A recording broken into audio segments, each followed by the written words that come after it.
All right, so iOS 26.3 has been out for a little over a week now, and I still have some iOS users actually asking me, should I update to this new software update? How's the battery, performance, bugs, and everything else? So today I wanted to share my experience so far with iOS 26.3. I've been testing several devices here in the studio from iPhone 15 Pro Max to iPhone 17 Pro Max, and I have to say, I want to talk about performance, some of the bugs, some of the issues I'm currently having. I want to talk about battery life, and I also want to talk about some of the security patches being put in place here. I think a lot of users sort of underestimate the amount of security patches being put in place here. And last but not least, I want to talk about my YouTube community poll. This is where you guys also provide feedback on how the software is working for you. This way we get a better understanding on how iOS 26.3 is working for everyone. So let's go ahead and dive right in. Now, the first thing I want to talk about is security patches within iOS 26.3. I feel like those of you still waiting to update should know that iOS 26.3 adds over 30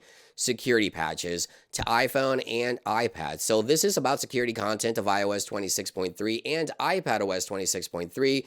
And if you're still thinking about updating, take a look at this. We have accessibility patches. We also have Bluetooth, call history, Game Center patches. We also have kernel patches. So a lot of security patches being put in place here. And obviously, this should be enough of a reason to want to update to iOS 26.3. Now, the next thing I want to talk about is my experience so far. Some of the bugs and issues that I've encountered over the past week and a half or so. Now, there's not too many things to report here, which is obviously a good thing, but there's two things I want to talk about. Number one, Wi-Fi issues. Now, I feel like Wi-Fi issues have been an ongoing thing on iPhone for years now.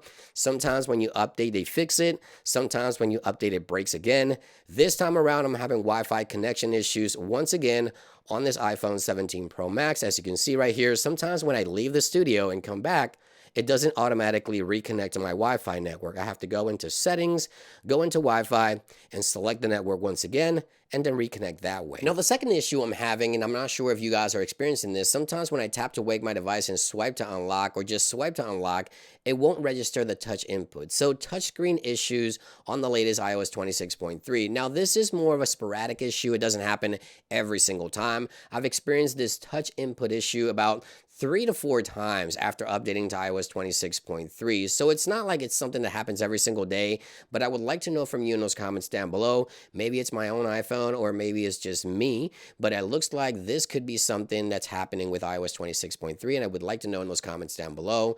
Have you experienced any touch or input issues on iPhone running the latest iOS 26.3. Now, by far the number one question I get after every iOS update is, how's the battery life? And I feel like no one can actually give you a proper answer when it comes to battery life, because it comes down to how you use your device, and everybody uses their device differently. But based on my testing, this is what I can tell you. I've been testing 16 Pro Max, 15 Pro Max, 17 Pro Max. Let's take a look here at the battery usage.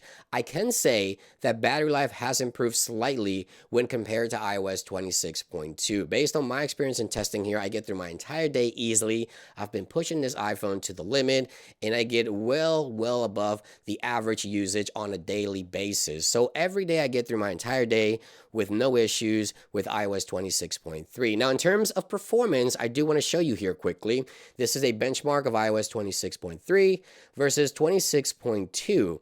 And the only difference here is the multi-core score. So you see there 3,130 versus 3,731 for iOS 26.2. So slight decrease in performance on the multi-core with iOS 26.3, but I don't think anyone will really notice this. Now, one thing I also want to mention is that some users are reporting third-party application crashing, especially social media applications.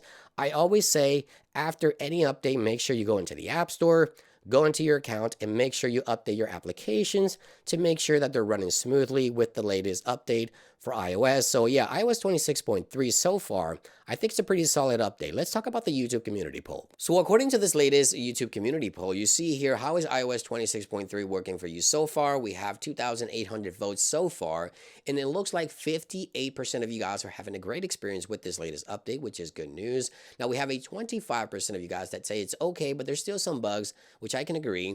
Now, a 6% say you're having a terrible experience, and an 11% of you guys are just simply not running this latest update. Now, if you take a look at some of the latest comments, one of the most popular comments here say, battery life is incredible. And I have to say, battery life, as I mentioned, has improved slightly from iOS 26.2 to iOS 26.3, and it's been a major improvement from the original release of iOS 26. So yeah, battery life is definitely getting me through my entire day as well, and it looks like most of you guys seem to agree. Now, iOS 26.3.1 could possibly be coming before iOS 26.4, but that's for another video. Maybe Apple will address additional issues within the software, but there you guys have it. This is the latest on iOS 26.3. If you haven't updated just yet, make sure you do so. Thank you for watching, and I'll see you guys on the next one.